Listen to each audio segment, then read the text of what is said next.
Bonjour à toutes et à tous, bienvenue dans À Travers Champs, ravi de vous retrouver en direct dans cette émission, en direct du Salon de l'Agriculture de Paris, au niveau de la porte de Versailles. Nous sommes ensemble pendant 1 heure avec un invité de choix aujourd'hui, Jacques Cheminade, président du parti politique Solidarité et Progrès, sera avec nous, également 3 fois candidat à l'élection présidentielle. Il sera avec nous en plateau, on lui posera toutes les questions qui s'imposent. Les chroniqueurs seront également avec nous, ils défileront pour nous raconter les coulisses de ce Salon de l'Agriculture édition 2018. Un jeune producteur de charcuterie, Mathieu, sera également en plateau pour nous présenter ses produits. Bref, plein de bonnes choses dans cette émission et ça commence maintenant.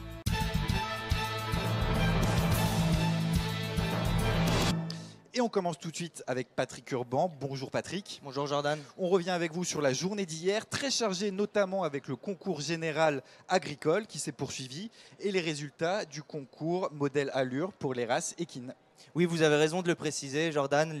Hier, la journée a été chargée pour le concours agricole général.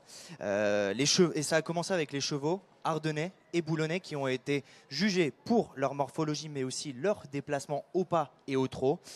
Pour la première espèce, à savoir les ardennais, Vicky de Vallon a remporté le concours dans la catégorie de grande taille. Tandis que Belle de Brainville est arrivée première dans la catégorie des petites tailles. Pour la seconde catégorie, à savoir les boulonnais, le groupement agricole d'exploitation en commun de l'écurie, c'est comme ça qu'elle se prénomme, a vu 2 de ses chevaux terminer sur le podium. Bravo à Rikita qui a terminé en première position et Emma en 3e position.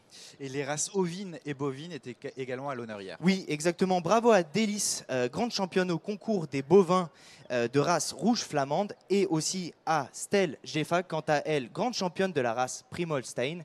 Concernant le concours ovin, le groupe agricole d'exploitation en commun dénommé Charbonnier est le grand vainqueur pour le concours consacré aux races dites rouges de l'Ouest. Il a réussi à placer 3 de ses pets dans différentes catégories. En première et 3e position pour les mâles tondus de la première section, mais aussi une autre première place pour les mâles tondus de la 2e section. Pour connaître en détail les autres résultats des concours qui se sont déroulés hier, notamment pour les races Suffolk, Bleu du Maine et Charmoise, il y a un site internet. Rendez-vous sur le site internet www.agricole-concours.com, rubrique palmarès. Merci Patrick pour ces informations. On vous retrouve demain ? Oui. Et bien à demain demain Patrick.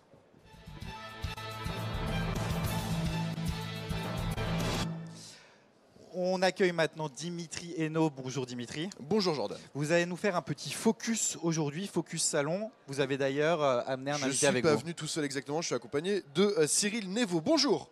Bonjour. Comment allez-vous? Bien. Et Bien. vous-même? Alors vous êtes venu accompagner vous aussi, puisqu'on voit sur la table que vous avez des poussins. C'est quoi comme type de poussin? C'est quoi cette race? Qu'est-ce que vous nous avez emmené aujourd'hui? Donc là aujourd'hui j'ai 2 races avec moi, donc des poussins qui sont nés vendredi dernier à notre élevage en Bretagne, et donc on a ramené sur le salon vendredi en fin d'après-midi. Donc ils sont disponibles sur notre stand. Donc aujourd'hui j'ai avec moi 2 races, j'ai de la poule soie, donc les 4 poussins à l'extérieur, et je vous ai pris un petit poussin hollandais.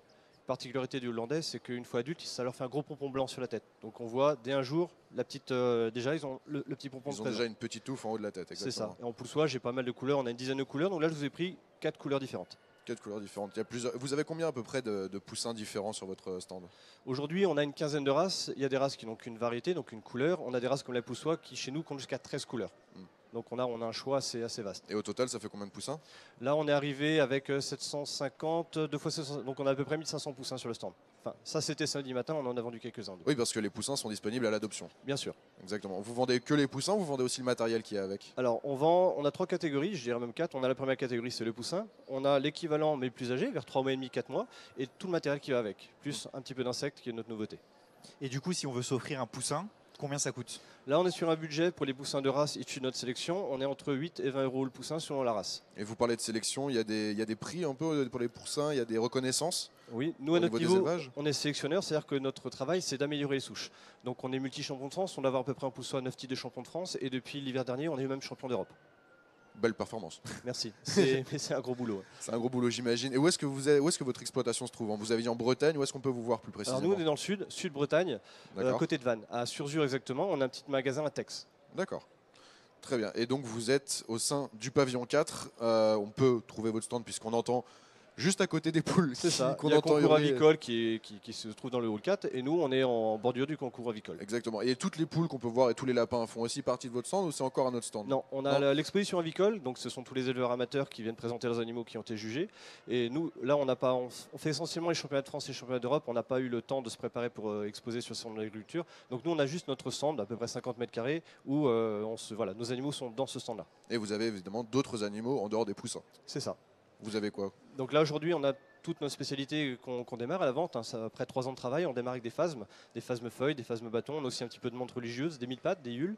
Donc voilà, j'invite tous les intéressés, les curieux à venir rencontrer tous ces animaux sur notre stand. Et puis on pourra évidemment éventuellement vous revoir au cours de la semaine avec ce genre d'animaux autres que les poussins. Avec plaisir. C'est votre combienième salon à titre personnel? Aujourd'hui, c'est mon 4e salon. 4e salon. Eh bien écoutez, moi personnellement, je vous souhaite un très bon salon. Merci. Merci d'avoir fait le déplacement avec vos poussins et puis bonne plaisir. journée. À très bientôt. Merci à vous et merci Dimitri. Et on se retrouve peut-être Demain, oui, demain je suis là. Avec plaisir. Demain, plaisir et bonne humeur. Exactement.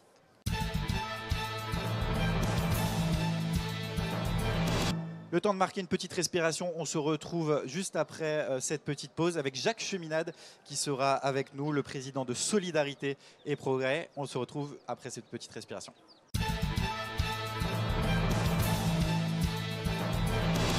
De retour dans À travers champs avec notre invité qui nous a rejoint. Bonjour Jacques Cheminade. Oui, bonjour. On est ravis. Bonjour le siècle vert. On est ravis de vous accueillir ici. Merci d'avoir répondu favorablement à notre invitation. Non, merci à vous, au contraire. Alors on rappelle, vous êtes président de Solidarité et Progrès, un parti politique de gauche, on peut le dire. On peut dire de progrès et de solidarité que l'un ne va pas sans l'autre. Eh ben, on va peut-être et sûrement même développer ça dans l'interview un peu plus tard dans l'émission. Mais je voudrais vous présenter Camille Garcette. Bonjour. Bonjour. Camille Garcette qui a une particularité, vous allez le voir tout de suite, c'est-à-dire qu'il fait les présentations de nos invités en rappant. Alors vous allez En voir. rappant, pas en slamant. Exactement, je ne sais pas si vous êtes un peu mélomane, voilà, si vous appréciez le rap. Mais en tout cas, voilà, j'ai essayé de résumer ce que vous avez fait ces dernières années tout en le rappant. Donc voilà, il y aura une instrumentale et je vais essayer de développer. Faites attention et peut-être vous reconnaîtrez certaines choses que vous avez faites, etc. On verra. Et alors je ne vous explique pas, Camille rencontre un succès depuis le début du salon, c'est Non, incroyable. On le arrêtez, prend en c'est photo, c'est faux. les vidéos, les C'est tweets. totalement faux. Il a- Je ne suis pas d'accord avec vous.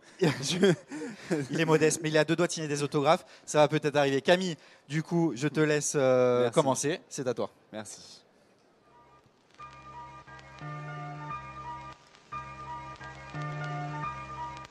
J'espère que vous êtes un peu taquin, monsieur Cheminade.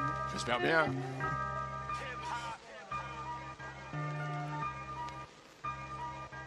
Je peux avoir un peu le son.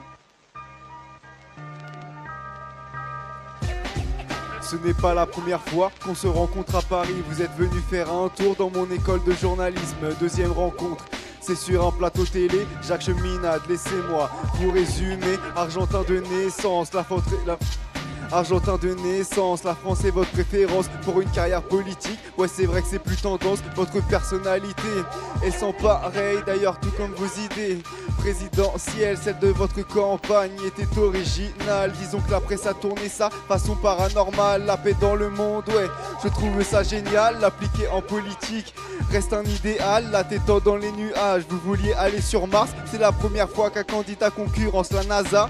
Coloniser la planète où chacun ses projets. Mais pendant la campagne, ça n'a pas fait son effet. On vous a pas laissé la parole, mais c'est là le hic. J'ai cru que pendant les débats, vous étiez dans le public. Vous êtes quand même dans le top. Vous battez des records, mais dommage que ce soit dans les plus mauvais scores. 0,2% au présidentiel. Disons que vous n'avez pas exploité tout votre potentiel depuis 95 à toutes les élections. Devenir président, on dirait que c'est votre mission. Quand c'est pas les mandats, c'est les votes qui font défaut. Mais lâchez pas l'affaire, persévérer est le maître mot. Hey, persévérer est le maître mot. Camille Garcette, on peut l'applaudir. Merci à vous. Ce que savent pas les gens, c'est que la politique, c'est le monde de l'argent. C'est vrai. Alors, Et voilà, vous défendez des vraies valeurs et c'est ça que j'apprécie chez vous. Je trouvais ça vraiment intéressant. Mais ce que vous ne savez pas, c'est que pour une campagne présidentielle, quand on a réuni les signatures, on donnait 1 million de francs en 1965. Aujourd'hui, c'est 150 000 euros. Oui. C'est-à-dire qu'on a verrouillé, fermé le jeu. Et ça, c'est le principal, par l'argent. Aujourd'hui, 1 million de francs en 1965, il faudrait donner à chaque candidat au départ 1 200 000, 1 300 000 euros pour faire ce qu'il a à faire. Sans ça, c'est le monde de l'argent, c'est ceux qui ont de l'argent pour qui ça marche. On aura l'occasion d'en parler dans la suite de cette émission. Un petit commentaire sur ce rap. Tout était exact? Continuez, tout est Merci exact, beaucoup. mais l'essentiel n'y est pas, comme toujours. Ça marche. beaucoup. Merci à beaucoup, vous, Camille. Jordan. On se retrouve Merci. demain À demain. pour un nouveau rap. Ah, il part déjà. Jacques Cheminade, de retour. On accueille maintenant Garance. Bonjour Garance. Bonjour Jordan. On va Bonjour parler, Jacques Cheminade. on va parler de votre parti, Jacques Cheminade, de vos ambitions également. Quels sont vos projets à venir? Et c'est Garance qui va en parler. Alors, vous avez fait 3 campagnes présidentielles depuis 1995. En 2017, l'année dernière, vous réunissez 0,18% des voix. Il est temps de s'arrêter pour vous dans ces campagnes présidentielles. Pas à cause de ça, À cause de quoi? à cause de ce que les autres n'ont pas fait et de mon âge. C'est-à-dire que les autres n'ont pas fait, on a toujours défendu la séparation bancaire, couper les banques en deux. Parce que depuis, disons, 1973 et ensuite, et en particulier depuis 1990, on a fait la Banque universelle, qui est une véritable escroquerie financière pour tout le monde. Bah pourquoi vous persévérez pas là-dedans? Vous Moi, voudriez je pas vous représenter et encore Non, parce affirmer que vos idées j'ai une plus l'âge. autre fois? Et il y a beaucoup de jeunes autour de moi qui vont se manifester et il y aura, c'est une confidence que je vous fais, mais c'est une fausse confidence, avant la prochaine échéance présidentielle, avant 2022, il va y avoir beaucoup de choses très importantes qui vont se passer dans le monde, en particulier dans le domaine de l'eau et dans le domaine agricole. Réflexion d'autres choses. Et on est dans une situation dans le monde de risque de guerre aujourd'hui, que les gens négligent complètement et dont on ne leur parle pas. Alors vous parliez d'argent tout à l'heure, vous disiez que les présidentielles étaient bloquées par l'argent. Combien d'argent, ça vous a fait perdre toutes ces campagnes présidentielles? Ah, beaucoup. Ça m'a fait perdre, je dois dire, le petit héritage familial que j'avais. J'ai tout perdu. Et il n'y a pas un moment où vous vous Mais êtes j'ai dit beaucoup c'est gagné. trop? J'ai beaucoup gagné parce qu'on a fait réussir, à travers les présidentielles, à faire passer un certain nombre d'idées, dont Vous la pensez qu'elles sont principale... vraiment passées, ces idées, Ah ben, auprès des Français? elles s'intéressaient déjà depuis 2012, puisque j'ai rencontré Emmanuel Macron à l'Élysée, on le sait maintenant, sur la séparation bancaire. Et il n'a pas pu la faire parce qu'il disait les banques sont trop puissantes, on ne peut pas aller contre elles. Elles lui ont été reconnaissantes et sa campagne a été financée par ces milieux de l'argent. Maintenant, il s'agit de voir s'il est capable de s'en détacher. Vous pensez qu'il en est capable? Je ne sais pas. C'est Vous à lui de attendez de voir? décider, c'est pas à moi. Moi, je mets la pression sur lui pour que ça se passe. Et la pression sans complaisance. Alors vous pensiez vraiment pouvoir être élu ou vous vouliez juste présenter vos idées à la France? Non, je ne pensais pas pouvoir être élu, bien sûr. Avec peu d'argent, on ne peut pas être élu. Vous pensez que Présent- l'argent c'est Ah oui. obligatoire pour gagner une élection Ah présidentielle? oui, bien sûr. Et Bien pourquoi, sûr, hélas. pourquoi pas continuer sur les législatives? Parce que faire Vous une, aviez- ré- vous faire une aviez réunion reproché- publique, ça coûte entre 100 et 200 000 euros. Vous avez Bon, reproché nous, on à a Jean-Luc dépensé 400 Mélenchon 000 euros. de s'être ensuite présenté aux législatives. Pourquoi vous ne l'avez pas fait, par exemple? Parce que les législatives, pour moi, c'est quelque chose qui doit ressortir des gens qui sont implantés localement, qui ont une vie locale. Moi, je ne le suis pas. C'est un Nous avons des jeunes parachutage, qui ce l'ont. que Jean-Luc Mélenchon Non. a fait? Alors, pas tout à fait, parce que Marseille, c'est très particulier et que M. Guérini et M. Godin ouvraient un territoire nouveau. Et j'ai des amis à Marseille, dans un théâtre, le théâtre Tourski, auquel je vais aller. Donc, à Marseille, j'ai une certaine idée. Mais dans le domaine de la culture et dans le domaine de l'économie, Mélenchon a décidé de se lancer en politique. Alors, avec une grande contradiction, il y a des choses... C'est quoi de la juste- contradiction? Ah, il exige des mesures sociales, des mesures de justice qui sont parfaitement normales et il se bat pour ça et certains de ses députés se battent pour ça. D'ailleurs, certains d'entre eux ont fait présenter la loi de séparation bancaire que nous avions élaborée comme Vous en un êtes amendement. fier qu'il l'ait présenté? Comme un amendement. L'amendement a été rejeté, bien entendu, mais ça montre qu'on est prêt à collaborer avec... Vous pourriez différents collaborer intérêts. avec la France Insoumise, par exemple? Entre autres, oui, mais pas seulement. Je crois qu'il y a des députés de la République En Marche qui vont s'apercevoir dans quoi où ils sont et qui vont adopter des positions très intéressantes. Donc il y a même à LR. La séparation bancaire, c'est quelque chose qui est au-dessus de la politique habituelle, de la politique politicienne. Alors là où Mélenchon me paraît un problème, c'est quand le 11 mars, il veut manifester contre le nucléaire, contre la science et les découvertes de la science. Pour moi, quand on est révolutionnaire, on est C'est pas possible révolutionnaire pour vous aussi dans la aujourd'hui science. d'arrêter le nucléaire? Non, on ne peut pas arrêter le nucléaire, ce n'est pas possible. C'est un instrument de développement. Ah, le nucléaire, ce n'est pas l'EPR de Flamanville, hein. Ce n'est pas quelque chose à un moment donné. C'est quelque chose qu'on domine avec des technologies de plus en plus avancées et des découvertes. Pour moi, c'est la fusion thermonucléaire contrôlée, qui sera un besoin pour la production d'énergie, mais aussi pour, et on reparlera de l'espace, si on veut aller dans l'espace, il faudra aller vite, et il faudra la propulsion par la fusion thermonucléaire. Parce que ça tient moins de place. Ça va Et plus quand vite. est-ce qu'on ira dans l'espace? Je ne sais pas. Ça Mars, dépend. c'est pour quand? Je ne sais pas. Je ne peux pas vous dire, Elon Musk en fait des tas d'histoires, Jeff Bezos aussi, moi pas. Je dis, il faut s'y mettre. Et au fur et à mesure qu'on s'y met, on découvre des choses. Et l'intérêt de l'espace, c'est que vous devez découvrir. Si vous ne découvrez pas, vous n'avancez pas.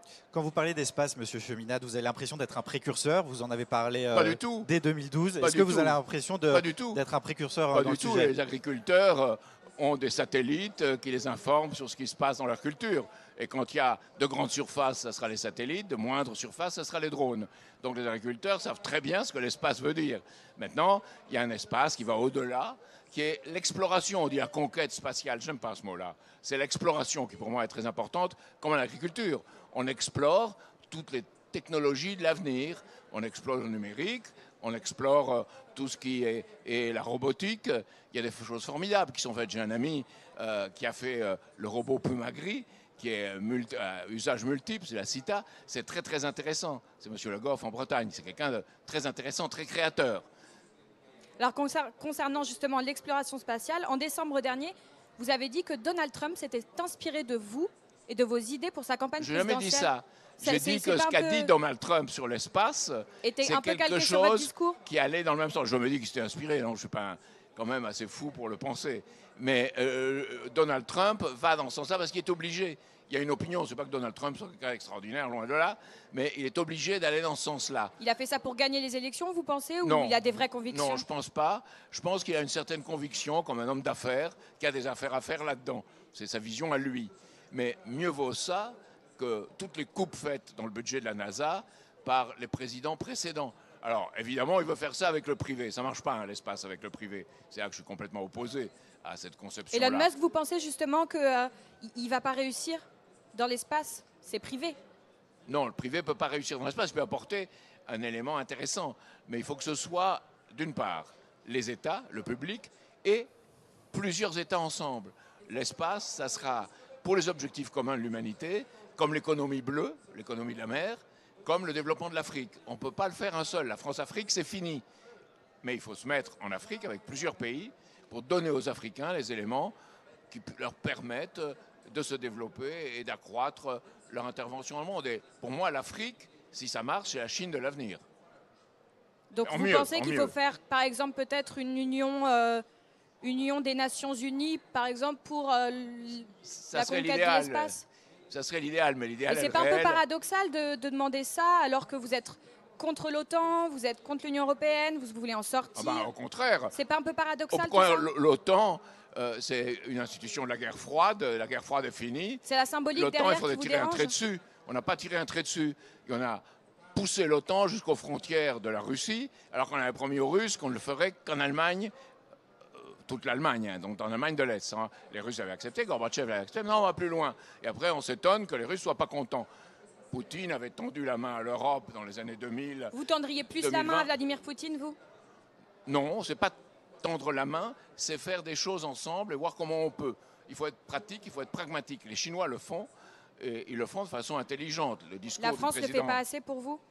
la travailler avec les France autres pays, n'a notamment la pas Russie. assez conscience de son rôle et de sa puissance. Emmanuel Macron l'a dans un certain sens. C'est ce qui plaît d'ailleurs dans Macron. Ce qui plaît moins, c'est qu'il pense qu'il peut passer par le monde de la finance pour le faire. Et là, il y a une contradiction fondamentale. Il faut combattre ce monde de la finance et faire autre chose. Prenons un agriculteur. Si un agriculteur veut avoir un avenir, il faut qu'une nouvelle PAC le lui donne. Et cette nouvelle PAC doit être en même temps productive, elle doit être en même temps environnementale, et elle doit être en même temps quelque chose qui assure un juste prix. Donc C'est pas la France, direction dans laquelle on est va. trop attachée à l'argent pour le moment pour pouvoir évoluer dans un sens où elle peut travailler avec les autres? Qui C'est est ça? trop La attaché France. La France est trop attachée au court terme et pas assez à une vision voit pas long assez terme. loin. Alors, évidemment, en parole, il y a eu un discours très intéressant à Xi'an, en Chine, d'Emmanuel Macron.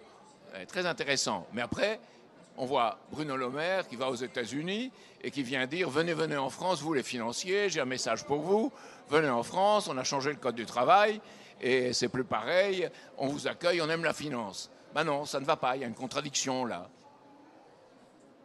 Merci Garance. Merci, Jacques Jordan. Cheminade. Merci beaucoup. Merci à vous.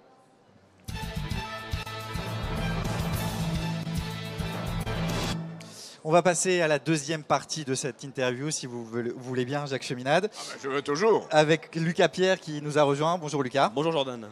Jacques Cheminade est à Bonjour. vous. Bonjour Jacques Cheminade. Ah, tout à fait quand même. Restons modérés. Est-ce que vous avez suivi hier l'annonce d'Édouard Philippe par rapport aux réformes de la SNCF? Oui, pas dans le détail, mais oui dans l'ensemble. Parce que sur Twitter, hier soir, vous avez tweeté Oui, bien justement sûr. et vous avez donc Ah, je vois annoncé, que vous me suivez, c'est bien. vous avez annoncé soutenir Jérémy Corbyn pour la renationalisation des Oui. rails en Grande-Bretagne. Et vous avez dit ensuite, je cite, chez nous, Emmanuel Macron dégaine les ordonnances contre les cheminots et le service public. On ferme les petites lignes comme les petits tribunaux, pardon. Ce C'est n'est vrai. pas un signe de grandeur. Est-ce que vous pouvez nous expliquer un peu, parce que pourquoi vous parlez des petites lignes à ce moment-là en fait? Parce qu'évidemment, on a un retard. Vous savez, les rails, c'est 15 ans en France, et c'est 15 ans en Allemagne, c'est 30 ans en France. Donc il y a un retard dans les petites lignes. Il y a un retard dans tous les travaux sur les petites lignes. Et on a arbitré le TGV contre les petites lignes. Mais pourquoi On vous peut parlez faire de, les pourquoi deux. vous parlez Il de faut faire les fermeture des deux. petites lignes? Pas les petites lignes où il y a 3 ou 20 ou 30 ou 50 personnes par jour. Là, on peut faire autre chose. Mais il faut que certaines de ces petites lignes qui ont leur importance et qui sont dans l'ordre de centaines de Oui, mais- personnes par jour, Oui, mais justement, ça doit être maintenu. mais pourquoi vous parlez d'une fermeture? Parce qu'il n'a pas parlé de fermeture, Édouard Philippe. Si, il y a Non, des justement. fermetures. Non, il Il, n'a pas il s'est parlé. il s'est engagé à pas fermer les petites lignes. à Non, ne pas- les très petites seront fermées. Quand il y a 3, 4 ou 10 personnes par jour, il le fera. Donc il s'est engagé. Il y a beaucoup d'engagements qui sont pris et qui ne sont pas tenus en politique. Donc la logique Vous pensez donc qu'il ne tiendra pas ses engagements, Édouard Philippe? qu'il... Vous pensez qu'il ne tiendra pas ses engagements? Je pense que celui-là, non. Et qu'il ne peut pas le tenir dans le cadre du système financier actuel. Ce n'est pas la faute d'Édouard Philippe. C'est la faute du système dans lequel il accepte de s'insérer. C'est très différent. Édouard Philippe est un homme estimable, mais dans un système qui ne l'est pas. Pourtant, il dit ne pas suivre le rapport de Jean-Cyril Spinetta. C'est lui qui parle de la fermeture des petites lignes. Il dit, je cite, « On ne décide pas la fermeture de 9000 km de lignes depuis Paris sur des critères administratifs et comptables. » Vous ne pensez pas qu'il va effectivement... C'est très bien, je suis d'accord Oui. sur la façon dont il s'exprime, mais on verra bien. Je pense qu'il y a un effort à faire en milieu rural pour maintenir certaines de ces lignes, Vis-à-vis des régions, et en milieu urbain. En milieu Vis-à-vis des urbain, régions, on est parce très que en retard. un effort à faire vis-à-vis des régions, parce que ce sont Oui, les bien régions sûr, qui on financent. ne peut pas faire financer par les régions exclusivement ou par les départements, qu'on va peut-être supprimer, ces petites lignes. Non, ça doit être une ambition nationale Et au niveau et de la question, européenne. au niveau de la question des cheminots, qu'est-ce que vous pensez du coup de son annonce par rapport aux cheminots? Ben, je pense qu'il est toujours très dangereux de laisser le statut à ceux qui sont là et pas le donner à ceux qui viennent. Donc cette distinction est très dangereuse. Donc vous êtes pour qu'on le supprime ce statut ou pour Non. qu'on ne recrute plus au statut? Non, je suis pour qu'on garde un statut, mais qu'on le garde aux conditions actuelles. C'est-à-dire qu'on voit dans les différentes contraintes qui sont celles des cheminots. Et un cheminot, c'est très dur. Vous avez plusieurs semaines dans l'année hors de la famille. Vous avez des heures d'astreinte. Vous avez toutes des choses qui sont très dures. Ça mérite un statut et la SNCF, c'est un service public. Donc vous souhaitez, Donc il faut maintenir ce statut. vous souhaitez le maintenir, Oui. le statut. Et Mais maintenir ce statut en adaptant certaines des fonctions aux conditions actuelles. On a eu cet accident de TGV, quand on l'essai d'un TGV en Alsace. Pourquoi? Parce qu'il n'y a pas eu réflexion, il n'y a pas eu adaptation, et on n'a pas aidé les gens qui faisaient cette expérimentation, et on n'a pas donné le sens des conditions actuelles. Donc il faut redonner aux gens un sens des conditions actuelles d'exercice de la profession de cheminot. concernant le statut des cheminots, il y a une grève qui est prévue donc d'un mois maintenant Oui. pour que le gouvernement plie. Il a dit qu'il faudrait un mois de grève, c'est différent. Voilà, un mois de grève, et elle serait probablement avancée au 14 mars. Est-ce que vous soutiendrez cette La grève? CFDT a dit le 14 mars, après un avis le 22, oui, je soutiens cette grève dans les conditions actuelles parce qu'il faut défendre le service public. Alors, évidemment, on peut tenir de très belles paroles, on peut dire ce qui est en retard parce que notre service public n'a pas bien fonctionné. Mais que le service public n'ait pas bien fonctionné, ça ne veut pas dire qu'il faut supprimer le service public. Au contraire, il faut qu'il fonctionne bien. Merci Jacques Cheminade. Merci Lucas Pierre. Merci.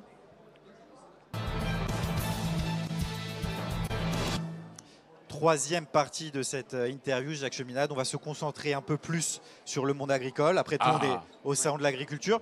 Je rappelle aux personnes qui nous regardent que vous pouvez réagir sur Twitter, hashtag fréquence ESJ, et poser toutes vos questions à Monsieur Cheminade qui est en plateau ici avec nous.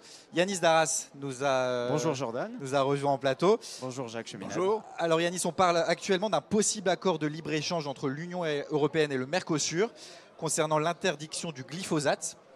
En 2021, l'avenir de certains agricultures, du coup, semble de plus en plus incertain. Exactement Jordan. Donc en fait, le salon de l'agriculture cette année est marqué par l'inquiétude grandissante des éleveurs français de bovins qui voient l'arrivée massive donc de viande bovine sud-américaine comme un mauvais sort en tout cas. Si en tout cas, c'est pas encore sûr, ça arrivera si un accord entre l'Union européenne et l'Amérique du Sud est trouvé, en tout cas le Mercosur. Est-ce qu'ils ont raison de craindre cet afflux massif? Oui, bien sûr qu'ils ont raison. Je suis né en Argentine, donc je suis bien placé pour vous en parler.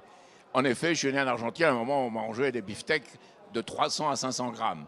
Donc il y avait beaucoup de viande. Donc il y a des conditions de production de viande qui ne sont pas les mêmes qu'ici. Et en plus, le plus grave, c'est les normes.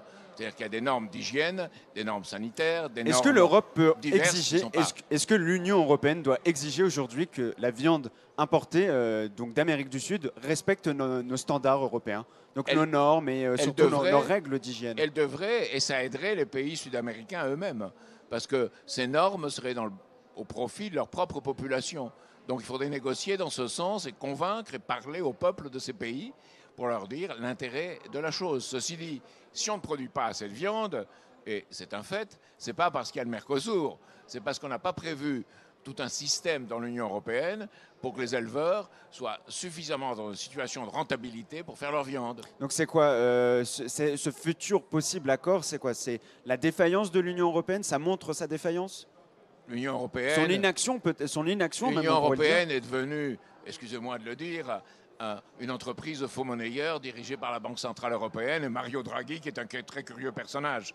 Donc on ne peut pas penser qu'une chose comme ça va décider quelque chose de juste. Il y a des gens très valables dans les services de la Commission, des gens qui font des études très intéressantes, mais ce n'est pas ce qui dirige l'Union européenne. Ce qui dirige l'Union européenne, c'est une adaptation à un système financier mondialisé. Et ce traité du Mercosur, c'est une adaptation dans le monde agricole du système financier mondialisé. Donc Et ça ne peut pas être une bonne chose pour nos agriculteurs? Non, je pense certainement pas. C'est comme la volaille brésilienne, c'est la même chose. Parce que ça nous permettrait quand même du coup d'exporter du vin, du lait aussi, des voitures même. Non. Donc ça a quand même des effets positifs, pas forcément sur le secteur de l'agriculture, mais sur d'autres secteurs. Donc l'accord entre Non. le Mercosur et l'Union, c'est pas une bonne chose pour vous? Non, c'est pas une bonne chose. Peut-être, parce que est-ce c'est qu'il pas faut le fait. repenser peut-être C'est alors? pas- Il faut repenser ce type d'accord. Ça ne veut pas dire qu'on va faire du tout d'accord, au contraire. Mais l'accord CETA, l'accord TAFTA ou l'accord Mercosur, c'est des accords faits sur des bases qui ne sont pas les bases d'un développement, d'un juste commerce équitable international. Et c'est le reflet d'une situation où il y a une véritable dictature financière du court terme dans le monde et pas. C'est un accord court-termiste pour vous? C'est un accord qui est le reflet du court terme dans le domaine des prix agricoles, oui. Alors, autre sujet d'inquiétude pour les agriculteurs, c'est le glyphosate, bien sûr, son interdiction donc dans 3 ans. Ah. Et est-ce que le délai est trop court? Est-ce que 3 ans, c'est trop court? Alors, j'ai lu les rapports sur le glyphosate. J'ai lu le rapport, j'ai ici, Samsel-Semeft. C'est un rapport qui a été fait sur le glyphosate. On attaque le glyphosate avec une série de corrélations qui sont inquiétantes, mais qui ne sont pas probantes. Donc, il faut voir de plus près. Il y a des études complémentaires à faire. Et se dire, au bout de 3 ans... De nombreuses études ont déjà été réalisées. Oui, mais c'est des études toutes dans un certain contexte de doute sur la chimie dans l'agriculture. Donc, il faut faire des études plus sérieuses et plus approfondies. On a des tas de corrélations, mais une corrélation, ça ne prouve rien. Je peux vous faire des corrélations prouvant que l'élevage des poulets en Afrique du Sud, c'est lié aux chômeurs en France. Et parce que les courbes sont les mêmes. Donc, ça ne marche pas, les corrélations. Ça ne suffit pas. Donc, pour le glyphosate, se dire, on sort dans 3 ans, alors que l'Europe dit, sur des délais beaucoup plus longs, on étudie la sortie. Donc on ne peut pas faire les malins sur des sujets comme ça. Il ne faut pas.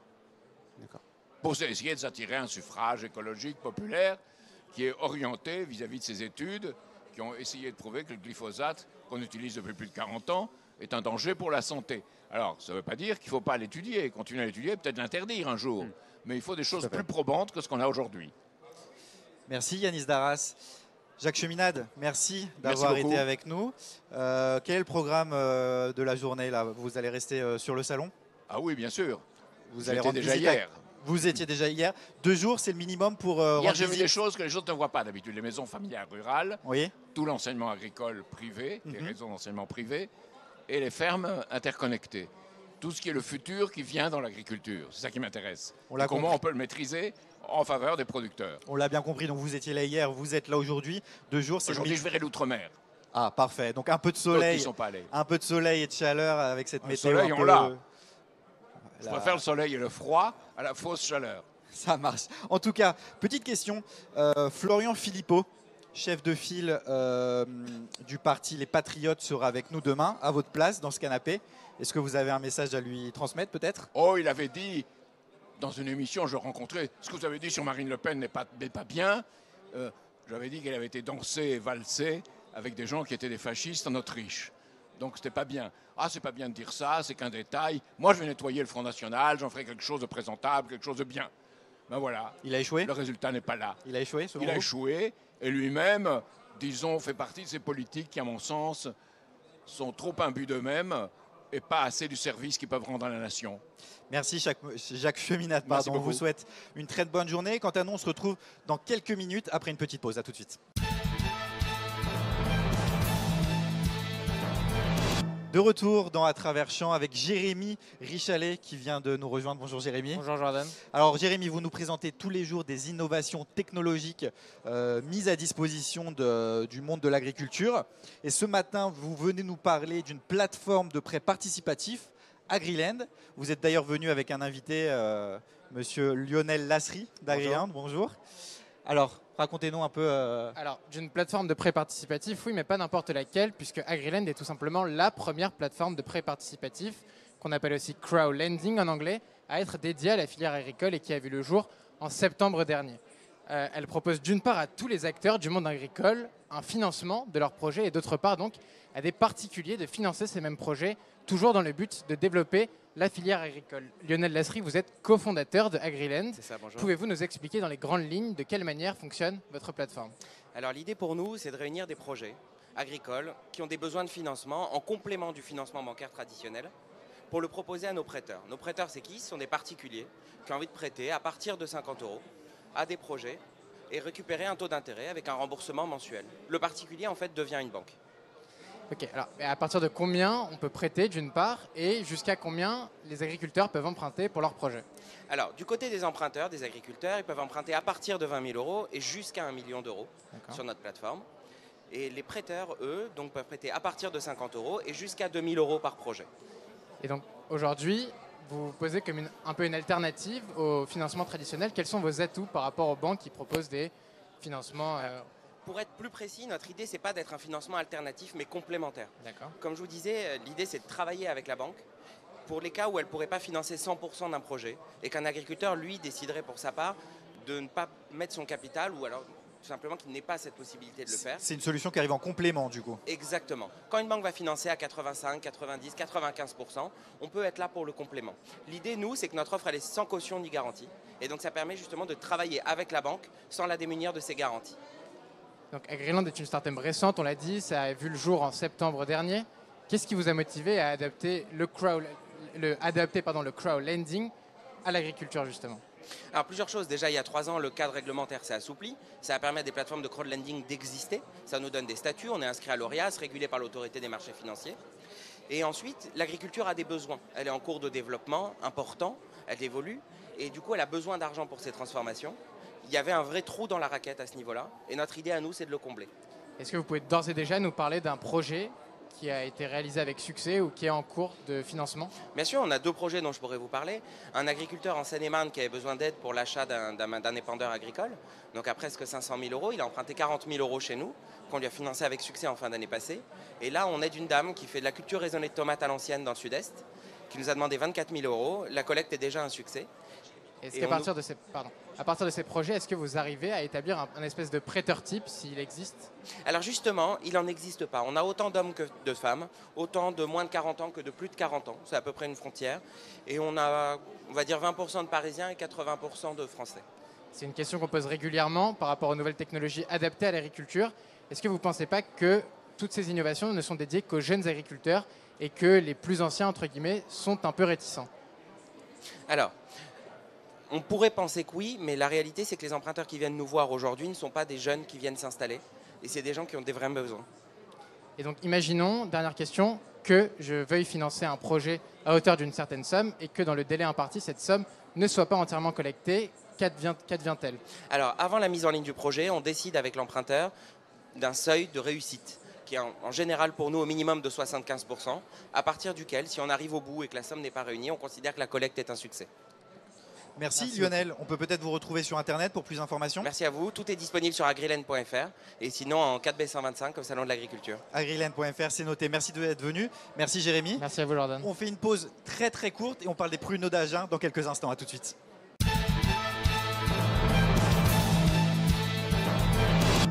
De retour dans la Travers Champ avec Antoine Bourlon qui nous a rejoint. Bonjour Antoine. Bonjour Jordan. C'est maintenant l'heure de votre chronique et vous allez nous parler du fameux pruneau d'Agen aujourd'hui qui trouve sa place au milieu d'autres mets tels que le fromage ou le vin. Oui, bien sûr, et aujourd'hui on reçoit Madame Porès de la maison Roucadil. Donc la maison Roucadil, c'est des producteurs de pruneaux, les célèbres bien sûr pruneaux d'Agen. Et vous nous avez ramené quelques produits. Mais présentez-nous tout simplement ce que vous avez devant vous. Eh bien, on va commencer d'abord par les pruneaux mi-cuits. On fait la récolte août-septembre. On fait des pruneaux, on les ramasse, après on les fait cuire, sécher. Et comme il y en a beaucoup pour toute la récolte, les mi-cuits sont récoltés, on l'appelle les mi-cuits de la Saint-Luc. D'accord. Parce que comme on ne peut pas tout garder, tout cuire en même temps, les mi-cuits, ils sont cuits 12 heures au lieu de 24 heures. Et ils gardent leur goût du fruit, du pruneau. Et ils sont très moelleux. Et c'est des producteurs qui ne font que pour les prunes dentes, que des pruneaux mi-cuits. D'accord. Voilà, c'est les plus beaux et le calibre est le plus gros. Ces pruneaux mi-cuits, ils ressemblent aux pruneaux qu'on a l'habitude de connaître, mais ceux à côté, ils ont leur petite particularité. On en voit des roses. Qu'est-ce que c'est? Vous pouvez nous expliquer? Alors après, les pruneaux qui sont séchés et mis en carton et gardés pour toute l'année, on les dénoyote à l'usine, on les dénoyote et après on les enrobe de chocolat. D'accord. Alors on a les enrobés au chocolat noir, les chocolats orange, chocolat blanc et chocolat au lait. Voilà. D'accord. Et la maison Roucadil, comment elle fonctionne? Comment on importe, comment on achète du pruneau? Comment on passe de l'arbre à un produit fini comme celui-là? Alors d'abord, on fait la récolte. Eux, ils ont leur propre propriété où ils font que du bio. Et après, on a 80 producteurs qui amènent leurs pruneaux pour les faire cuire et les transformer. D'accord. Et vous nous avez parlé par exemple du bio. C'est important de se caractériser par du bio, par des pruneaux au chocolat par exemple? Le pruneau au chocolat, et après on peut faire aussi du pruneau fourré, qui est très important, le pruneau fourré. On le dénoyote et avec la pulpe du fruit, on fait de la crème de pruneau et on les fourre à la crème de pruneau. Tout est fait à la main. D'accord. Et après, au niveau, comment ça se passe? Vous travaillez en boutique. Comment ça se passe quand le pruneau il arrive en boutique? Vous faites de la pub? C'est un produit qui est quand même renommé à l'échelle du territoire. Comment ça se passe? Est-ce que ça se vend facilement le pruneau d'Agen? Non, ça ne se vend pas facilement. C'est vrai? C'est très régional. D'accord. Et comment on arrive justement à développer un peu la marque pruneau d'Agen? On essaye de faire les salons. Les salons, on fait des animations dans les grands magasins parce que tous nos produits sont représentés aussi dans les grands magasins. On fait des animations, les producteurs partent aussi en animation. Il y a les commerciaux aussi parce qu'on a plusieurs boutiques. On ouvre des boutiques. Il y en a une à Agen, Sarlat, Bordeaux, Villeneuve-sur-Lot. Il y en a même une à Paris, dans le 17e arrondissement. Oui. Et la dernière, qui a été ouverte à Paris. Et voilà, on essaye de faire la pub par connaissance aussi, par relation, par les gens qui sont de la région et puis qui s'expatrient tout autour de la France. Quand ils viennent en vacances, D'accord. Ils en ramènent. Et sur ce salon de l'agriculture, donc vous êtes situé au pavillon 3, à quelques pas d'ici. Oui. Vous faites quoi? Vous vendez le pruneau, vous mettez en valeur vos produits. Comment ça se passe sur ce salon? Les gens connaissent déjà la région d'Agen. Le pruneau, il est labellisé, le pruneau d'Agen, la prune dente. Et après, ben, on discute avec eux, on leur explique. Voilà, on essaye de leur faire comprendre que le pruneau d'Agen, il ne reste pas beaucoup, quoi. D'accord. Bon, et c'est bon pour la santé. Bon, merci beaucoup. Et on vous invite tout le monde autour de ce plateau et autour de ce salon, même à se rendre au pavillon 3. Donc c'est le stand de Nouvelle-Aquitaine, donc pour acheter des pruneaux et même pour les goûter. Merci Madame Porres pour cette magnifique présentation qui donne envie, forcément. Et on vous donne du coup rendez-vous pavillon 3 pour goûter le fameux pruneau d'Agen. Merci Antoine. Merci Jordan.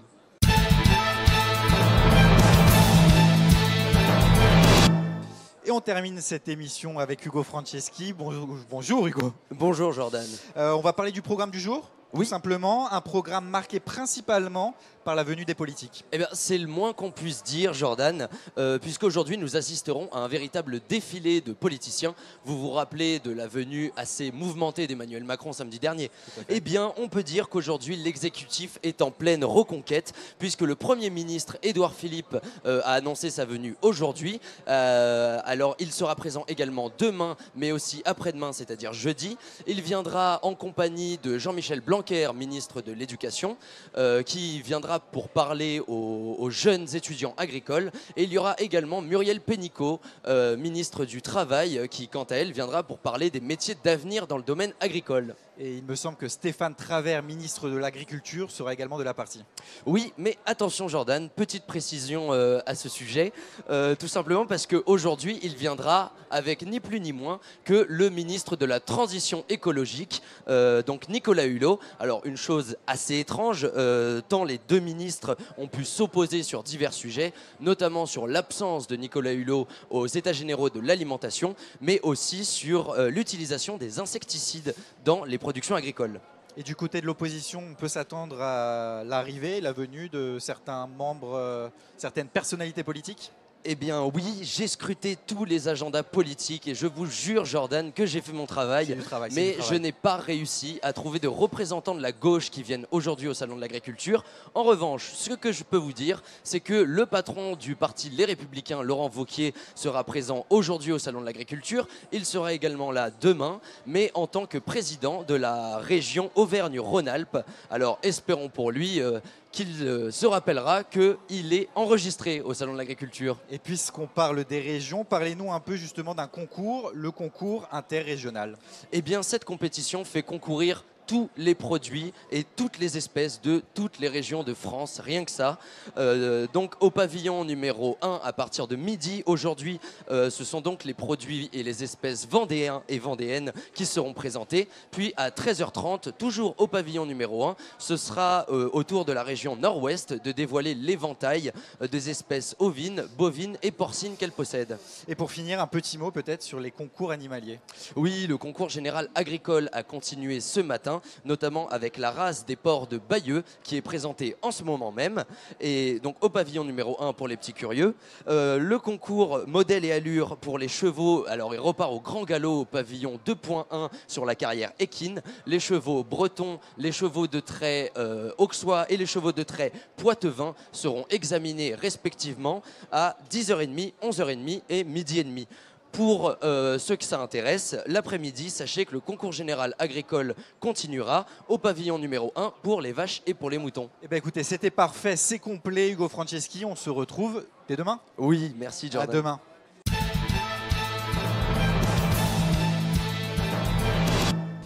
Merci à tous et à toutes de nous avoir suivis aujourd'hui en direct du Salon de l'Agriculture. On se retrouve demain avec deux invités, Florian Philippot, chef de file du parti Les Patriotes, ainsi que Yannick Jadot, député européen Europe Écologie Les Verts. On se retrouve donc demain, on vous attend nombreux, à demain. Ciao.